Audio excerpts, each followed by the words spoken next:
जी हाँ, दोस्तों जैसा कि आप सभी को पता है कि थर्ड राउंड की मेरिट लिस्ट आ चुकी है, यानी कि रैंक मेरिट लिस्ट हमारी अनाउंस कर दी गई है। MP BEd, MEd, BA BEd, BSc BEd, BPEd, MPEd की थर्ड राउंड की मेरिट लिस्ट आ चुकी है। शाम के 7 बजे के टाइम पर आज अनाउंस कर दी गई थी। लेकिन स्टूडेंट कमेंट आ रहे हैं कि जो 61,000 स्टूडेंट के रजिस्ट्रेशन यहाँ पर कंप्लीट हुए थे, चॉइस फिलिंग और डॉक्यूमेंट वेरिफिकेशन, यानी कि उन्होंने थर्ड राउंड में पार्टिसिपेट किया है। तो ऐसी कंडीशन में जो हमारी रैंक दिख रही है, उस रैंक के हिसाब से हमारी कितनी रैंक होनी चाहिए कि जिससे कि हमारा कॉलेज में नाम आ जाए।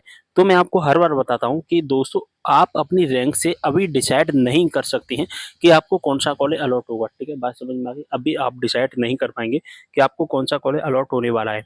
बात समझ में आ रही है? क्यों डिसाइड नहीं कर पाएँगी? क्योंकि जो सभी कॉलेज की जो रैंक्स होती है ना, वो अलग-अलग जाती है। मान के चलिए अभी आपकी जो रैंक दिखाई दे रही है ना, वो केवल और केवल आपकी पोज़ीशन्स दिखाई दे रही है। 61,000 स्टूडेंट हैं बीएड में, उसमें से आपकी पोज़ीशन कितनी है? आपकी जो परसेंट होती है, उस परसेंट के आधार पर आपकी पोजीशंस कितनी बन रही है। जैसे कि आपकी परसेंट मतलब 59% के आसपास है, तो आपकी जो रैंक होगी यहाँ पर 38,000 के आसपास दिख रही होगी। 61,000 में से 61,000 स्टूडेंट हैं, इसमें से 38,000 के आसपास आपकी दिख रही होगी, ठीक है। लेकिन अगर यही रैंक आपकी 35,000 दिखेगी, लेकिन इसके लिए आपको क्या होना चाहिए कि आपकी जो परसेंट 61% के आसपास होनी चाहिए। यही रैंक आपकी और कम दिख जाएगी, यहाँ पर 65% के आसपास होगी आपकी, तो लगभग-लगभग 28 या हम कहें 26,000 के आसपास आपकी रैंक दिख जाएगी। तो मतलब जो 1% होता है ना, 1% लगभग 3,500 रैंक को ऊपर-नीचे कर देता है।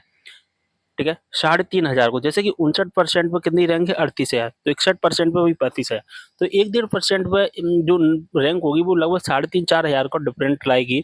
इस बात का आपको विशेष ध्यान रखना है। ऐसा ही फर्स्ट राउंड में हुआ था, ऐसे ही सेकंड राउंड में हुआ है और ऐसे ही थर्ड राउंड में हुआ है। अब यहाँ पर बात आती है कि आपको कौन सा कॉलेज अलॉट होगा, तो मैं आपको कहूँ कि आपको कोई सा कॉलेज अलॉट हो जाएगा इतनी रैंक पे, तो वो गलत है। होगा क्या, मान के चलिए हमने ए कॉलेज, बी कॉलेज, सी कॉलेज, डी कॉलेज और ई कॉलेज, हमने कुछ कॉलेज की लिस्ट तैयार कर ली मान के चलिए। अब जिसकी हाई परसेंट होगी, मान के चलिए इस कॉलेज की रैंक है 1 से लेकर 100 रैंक तक गई, तो 1 से 100 तक के जितने भी स्टूडेंट हो गए, सारे स्टूडेंट इसमें सेलेक्ट हो जाएंगे। अब रैंक स्टार्ट होगी 101 से, रैंक 101 से स्टार्ट होगी, तो अब 1 से 100 तक की रैंक सारी फुल होगी, तो आप ही सोचो कि मुझे ए कॉलेज मिल जाए, तो ए कॉलेज तो नहीं मिलेगा। अब 101 से मान के चलिए 200 तक रैंक चल रही है हमारी, ठीक है। तो दोस्तों, जो 200 वाली रैंक है वो बी का नाम के जो कॉलेज के लिए तो नहीं है ना। यहाँ पर 200 से ले 101 से लेकर 200 तक रैंक है। यहाँ पर इसके लिए तो 101 वाली रैंक है, वो 1 नंबर की रैंक कहलाएगी। 1 से 100 तक की इसके लिए 1 नंबर की कहला रही है। और अगर हम बात करेंगे, मान के चलिए कोई एक सी नाम का कॉलेज 1000 रैंक से स्टार्ट हुआ और 2000 रैंक तक इसके स्टूडेंट ने सिलेक्शन लिया। तो इसके लिए सी नाम के कॉलेज के लिए तो रैंक है ना, वो एक ही कहलाएगी ना। लेकिन पोजीशन के हिसाब से देखें तो 1000 नंबर के पोजीशन से लेकर 2000 नंबर तक के पोजीशन के स्टूडेंट का सिलेक्ट हुए। लेकिन कॉलेज में तो केवल एक ही रैंक, 1 नंबर वाली रैंक कहलाएगी ना। तो ये होता है। तो हम रैंक से डिसाइड नहीं कर सकते हैं अभी कॉलेज कौन-सा मिलेगा, कौन-सा नहीं मिलेगा। इसके लिए अलग लिस्ट आएगी जो कि 25 तारीख को आएगी, 25 जून को आएगी। और इस दिन हमें पता चलेगा, कॉलेज का कट ऑफ इसी दिन आएगा और अलॉटमेंट लेटर भी इसी दिन आएगा। इसी दिन हम पता लगा पाएँगे कि हमको कौन-सा कॉलेज मिला है और कौन-सा कॉलेज नहीं मिला है।